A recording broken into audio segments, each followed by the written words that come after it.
Thank you. Okay, as was mentioned, I'm David Harding. I'm the CTO of Imageware Systems. And we have been around about well over 20 years, but for the past 15, we've been focused on biometric identity management. And then the majority of that was spent in the government space. They really were the early adopter of biometric identity management. We've all seen those police shows like NCIS and Law and Order, and they all talk about the automated fingerprint system that the FBI has and the various DOJs throughout the country. But now biometrics has gone mainstream. We've all seen biometrics in use every day. Now that we have these little devices, we've got a little fingerprint scanner here. We can do voice, we can do face. We're seeing biometrics in a number of different places, and that's a good thing because security has become a very, very real issue. But we've had a lot of experience in this particular area, and really we're founding members of the community. In fact, we have the largest set of intellectual property and patents around it, especially around multimodal biometrics, of anybody in the industry. So we feel very confident in the types of projects that we've been involved in and our experience with identity management predominantly around biometrics. But we're in an interesting phase now because we're literally at the crossroads of cloud computing, mobile computing, and biometrics. We all know that mobiles are going to stay. We all have them.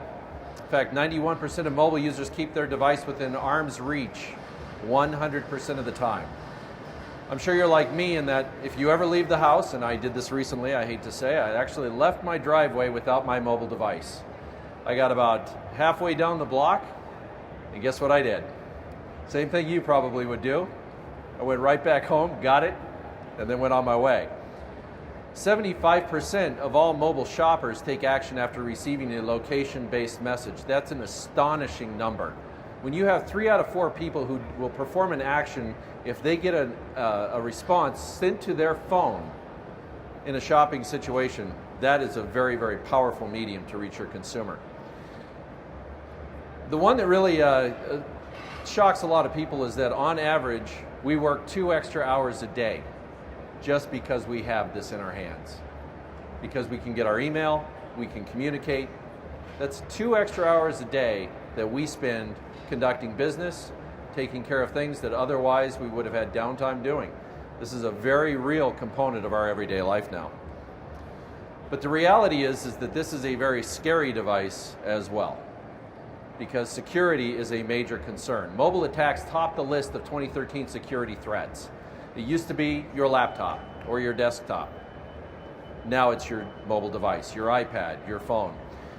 And as technology struggles to catch up, it really drives a whole industry. In fact, last year at CTIA, it was, I heard something rather funny. Instead of bring your own device, they called it bring your own disaster. Because there are a lot of IT professionals who spend a lot of time trying to keep this device secure so that your company's information is secure. We have literally blurred the lines with these things between our personal life and our professional life. I'm sure that I speak for most people here that we use this for our corporate email as well as our contact with our loved ones. This device, I have access to my son. I can text him, my spouse, or I can conduct business.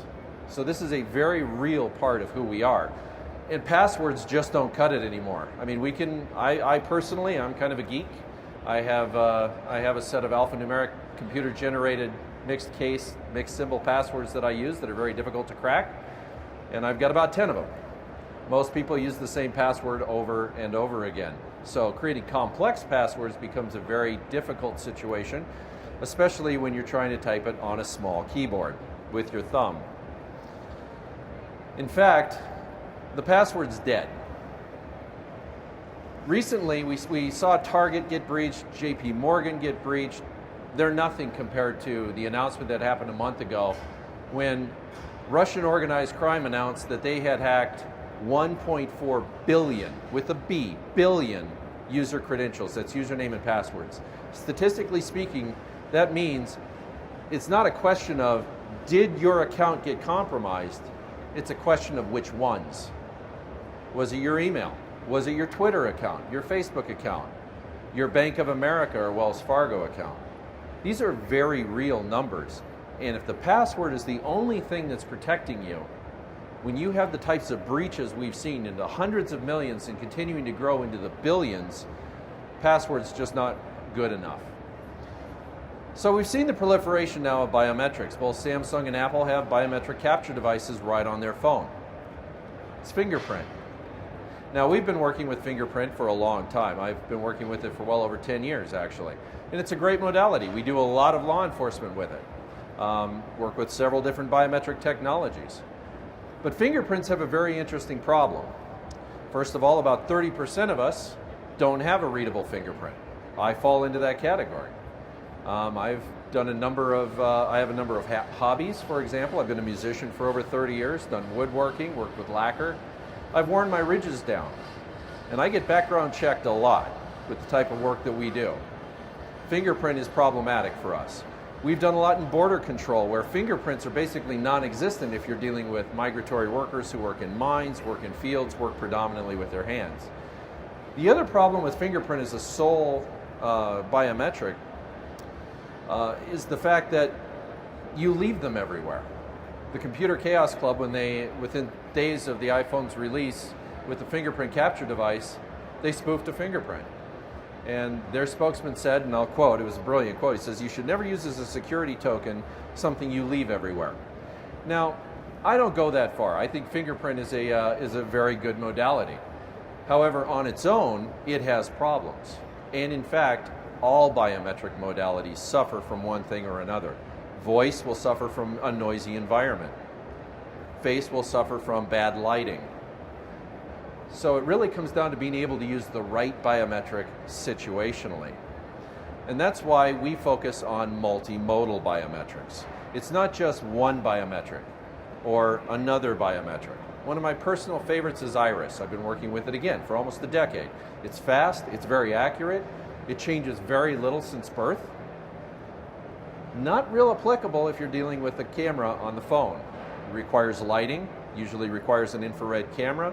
If you're going to use it on a mobile device, you have to flip it around and try and get a proper distance. Great modality, poor application for mobile.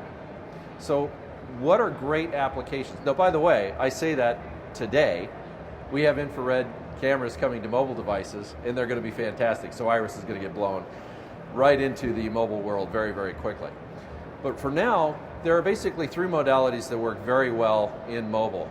And that's voice. We all speak into our phone. We know how to do that. It's natural. Face. With the advent of Twitter and Facebook, we're all now familiar with the term the selfie. We all take pictures. And finally, fingerprint with the mobile devices is now a reality as well. But single modal biometrics really are very limiting. Like I said, with fingerprint, that's a very real issue. Voice, face have the same issue. They have environment, the capture device itself. But when you use multimodal biometrics, you can choose the right biometric for the situation you're in. I personally like voice for mobile. It's great. I found myself I was on a flight between Portland and Seattle recently, and I was out on the tarmac next to a prop jet as it was firing up the propellers, and I got a notification. Voice didn't work real well. I had to switch to face. Just makes sense. But it is almost impossible to counterfeit multiple biometrics. There's a very real discussion of liveness detection.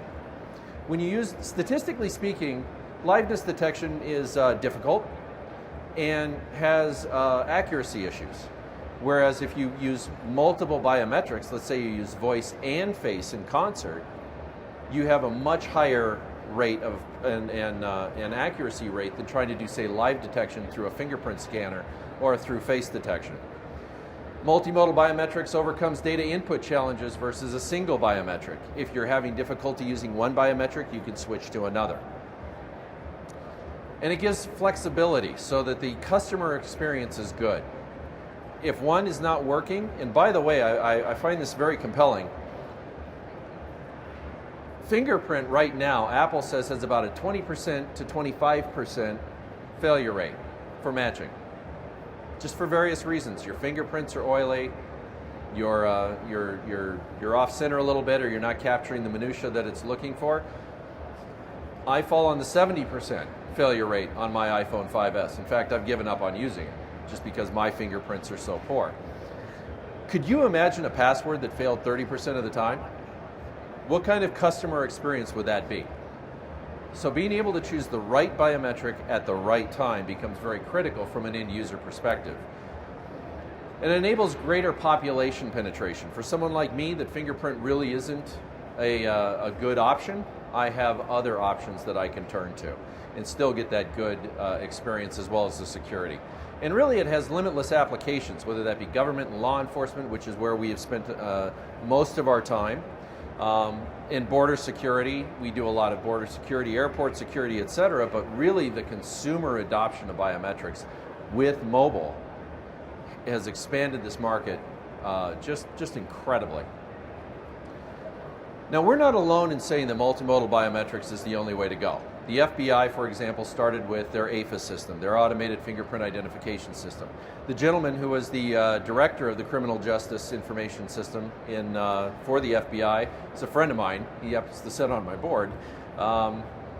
They laugh because they sat back and put the AFIS in place and realized very quickly fingerprint is great for law enforcement, but we have to have an ABIS, an automated biometric identity management system. And now with law enforcement, they do a minimum of face, finger, iris, and for felony, they also do DNA.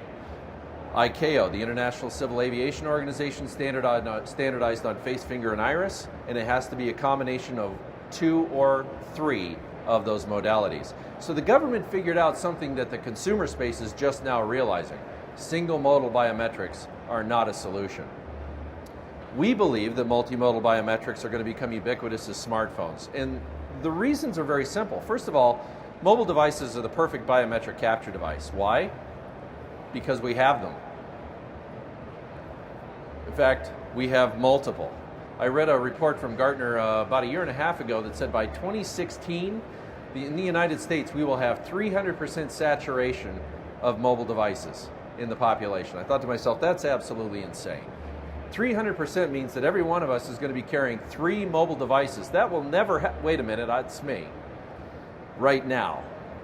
I have my phone, I have my tablet, I have my laptop. And they're with me pretty much all the time. So we are at that point. We have them and they are our window into the world.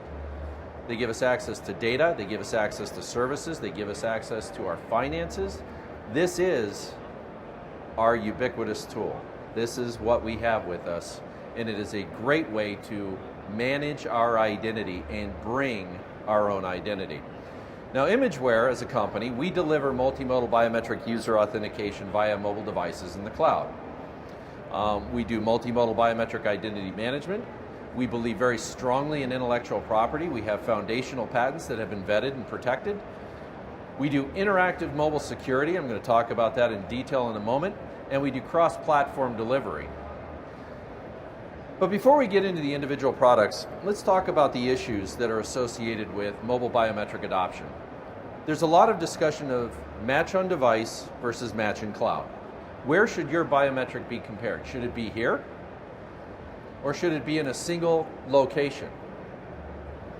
The second is scalability. It's one thing for a biometric company to say, okay, I could support a few thousand users, maybe a few 100,000 users. It's very different to do several million to hundreds of million.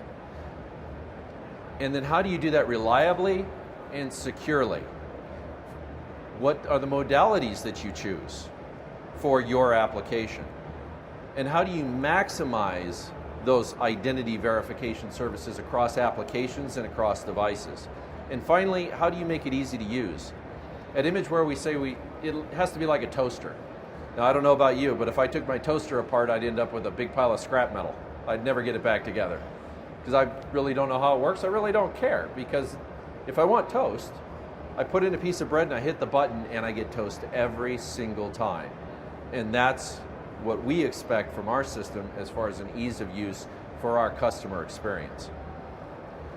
Now, we were just at the Gartner Catalyst Conference, and Ann Robbins, who heads up their entire biometric analysis, she's out of Australia, she made a very astounding statement. She said, if security is your top concern, then doing everything on the phone is probably the worst choice you could ever make. Now that's a very compelling statement because I kind of fall into that category.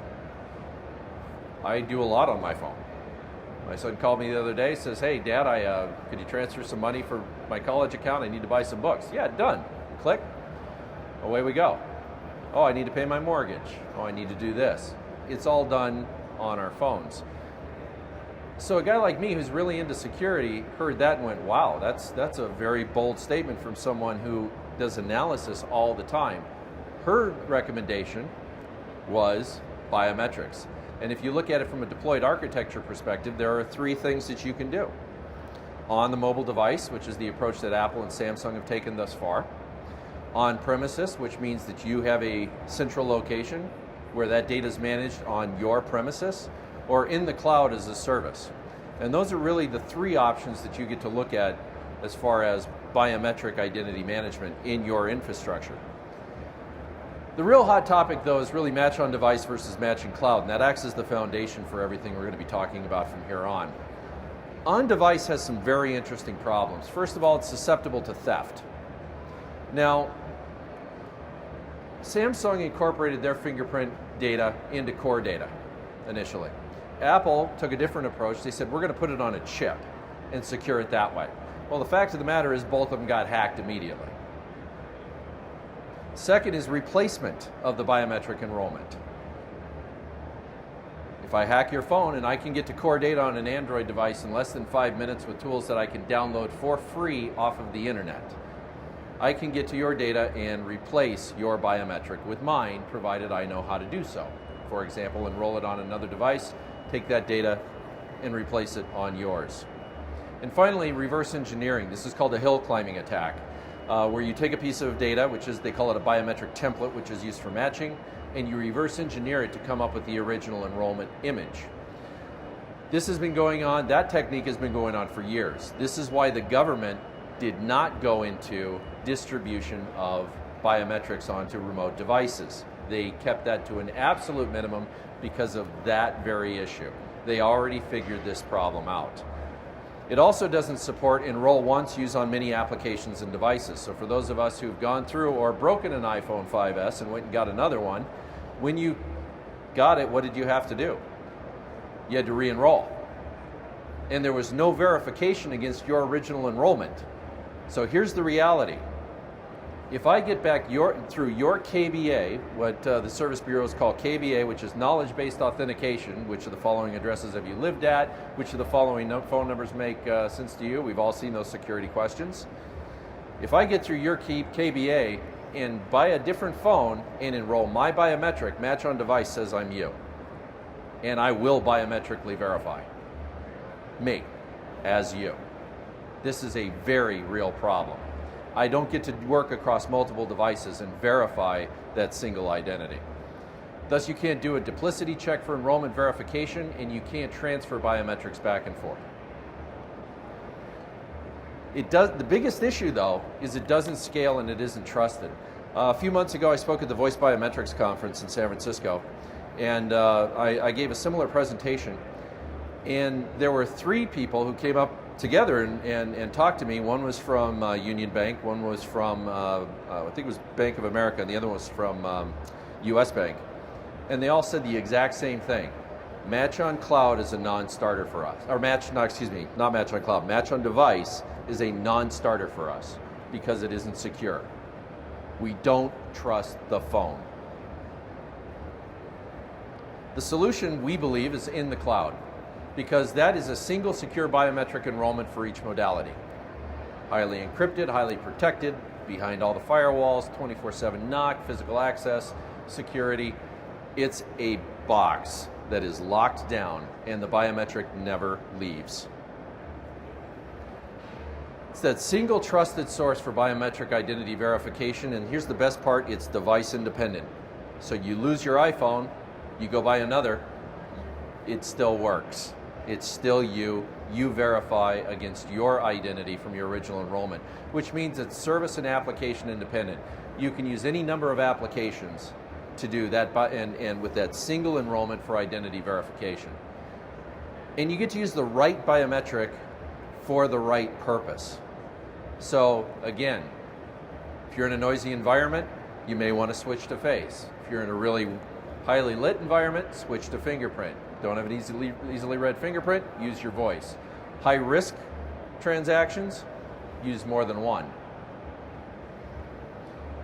And that's really the key, being able to use those multiple biometrics for anti-spoofing, liveness detection, and for high security transactions. So what do you need to make it work? Well, you need a real-time, high-performance, highly scalable multimodal biometric database. This is not SQL Server, this is not Oracle. Great products. I've been working with both of those for over 20 years. I used to lecture for Microsoft on SQL Server and sit on a steering committee. They don't work well with biometrics. They just don't. It's blob data. It's not text, and it's client server. It has to support today's technology as well as tomorrow's, and it has to scale to support large populations, and it must support something we call anonymous verification, which I'll talk about in a minute. We wrapped all of that into a cloud product as a service, and we call it Go Cloud ID. And there are several components inside of Go Cloud ID that we'll talk about. Go Cloud ID is a scalable cloud-based identity management system. Whether you're doing mobile applications, desktop applications, web-based applications, doesn't matter. It is a single point of trusted identity management. And it includes managing everything from a minimum of biometrics to full-scale biographic identity management, integration with Service Bureau data, if that's the way you want to go for KBA and vetting. But the key to this is it's a pay-as-you-go, scale as you need, no startup cost. For those who've been around biometrics, you know that it used to be, until we just launched this service, that to get started in biometrics, it was write a 7-figure CapEx check and then get started. Those days are over. The whole thing is powered by a cornerstone product called Biometric Engine. And Biometric Engine is that highly scalable, real-time, high-performance multimodal biometric database. We wrote it from scratch, and it is a real-time database that is scalable. We support millions to hundreds of millions of identities, and we do this every day, by the way. This is not something that we're coming to you saying, hey, make believe that this has been in places. We do large implementations, real-world, critical implementations around airport security, border control, law enforcement every single day using this technology. It is secure, it's interoperable, it's adaptable, it's flexible, and it's compatible with the biometric capture devices that are out there, including the mobile device. We combine that with our new interactive push messaging server. So I'm going to give you an example of a static message versus an interactive message when it comes to mobile computing. I travel a lot, and every once in a while I forget to call my bank and say, hey, I'm going to be in Madrid, Spain, or I'm going to be in Frankfurt, Germany, or I'm going to be in Tokyo. I forget to call them, and guess what happens when I try and use my card? There's a problem with your card, Mr. Hardy. Well, now they know I travel enough, so now they send me a text message. Hey, your card was just used to spend $300 at the Hotel Sofitel in Madrid, Spain. Call us if that's a problem. That's not interactive. That's a text. An interactive message is, Mr. Harding, did you just spend $235 in Madrid, Spain at the Hotel Sofitel? Yes, I did. Prove it. Say your passphrase. Take a picture of your face. Drop your fingerprint. Let's verify that it is in fact you with a device that is registered to you to verify that it is in fact you who made that transaction. And with these interactive messages, you can customize the workflow. You can ask questions. You can capture one or more biometrics. And the software development kits that are available for rapid integration make it absolutely simple. You can incorporate these things directly into your own mobile applications with a few lines of code, both iOS and Android. And the server calls are SOA RESTful calls to be able to do the interactive push and the call back for the verification. And we enable both in and out of band verification, which we'll talk about in a second. We're announcing the release of a product called Go Verify ID. Now, Go Verify ID is a mobile application. I have it on my device here. It provides turnkey out-of-band verification. So what do we mean by out-of-band? Well, the example I gave you with an interactive message with my credit card being used is an out-of-band biometric verification. When I swiped that credit card, there was no biometric capture device associated with that card swipe. Instead, it went out-of-band to my mobile device to verify. Now, this is an absolutely fantastic point because now you can verify anything you want. Any number of things can trigger a verification of you as a person, and you're able to bring your own identity into play for whatever you're doing.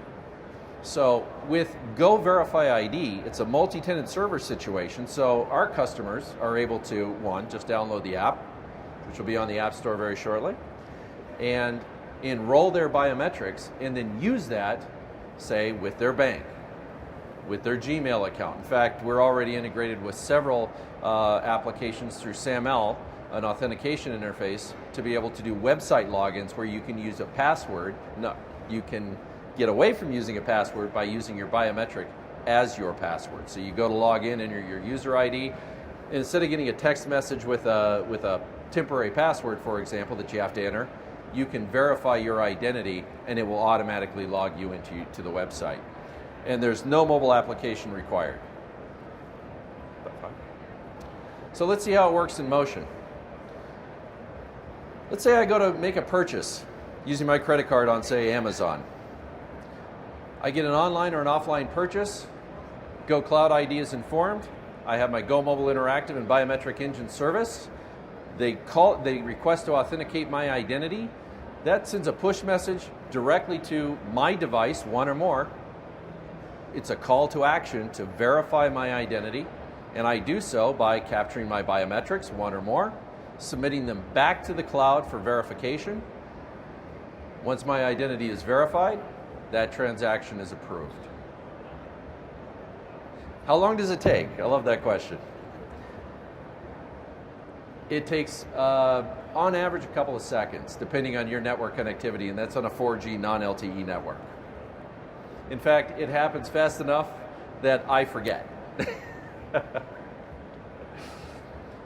Couple of examples. Inbound, you use our in-band. You use our SDK directly into your existing application. You get the exact same services for things like fraud prevention, mobile wallet, credit card transactions, loans. Use case 2, with Go Verify ID, you don't have to do any coding. You do the interactive message push. It goes to the Go Verify ID app. It's your private labeled message, your logo, your text. Oh, there we go. Your text. It enables any number of out-of-band environments, including HTML5 apps if on your mobile device where you don't have access to the hardware. Use case 3, vertical example, we have an application in the healthcare space being able to verify identity for things like prescription refills, electronic healthcare record authorization, etc. That is built in, that's an in-band, but we do the exact same message pushing and biometric verification. We really feel we've kind of laid the gauntlet down by going into cloud, by providing it as a service. We feel that we really are at the crossroads of cloud, mobile, and biometrics. And now by doing that in the cloud, in a software as a service model, we're seeing a lot of traction around biometrics in use for every day. Thank you very much for your time. I'd be happy to take questions. We have time for, I think, one question, so it better be good. This guy, I was partying with him last night. So right on. He looks like a partier. All right, I got you. Okay. One is what happens when your cloud gets hacked. And then the other one is, I want to track a user who does multiple transactions over time. I don't care who the user is, I just want to make sure it's the same user. Got it. Well, I'll address the second one first. One, we do full analytics management. So if any transaction is captured and verified or captured and not verified, the full analytics are there. So you can add that data into whatever analytic or business intelligence tool you want outside of the reports that we provide. Does that answer your question?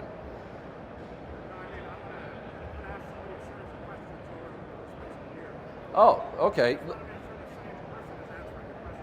Got it. You're talking about KBA, knowledge-based authentication integration. Yeah. KBA is something that service bureaus provide. We consume those services. So depending on the application, those capabilities are already there. We focus on multimodal. I think that's going to be it for us. I'm so sorry to cut. Ladies and gentlemen, big round of applause. David Harding, excellent job. So visit our website and see how Imageware Systems can help you secure your future.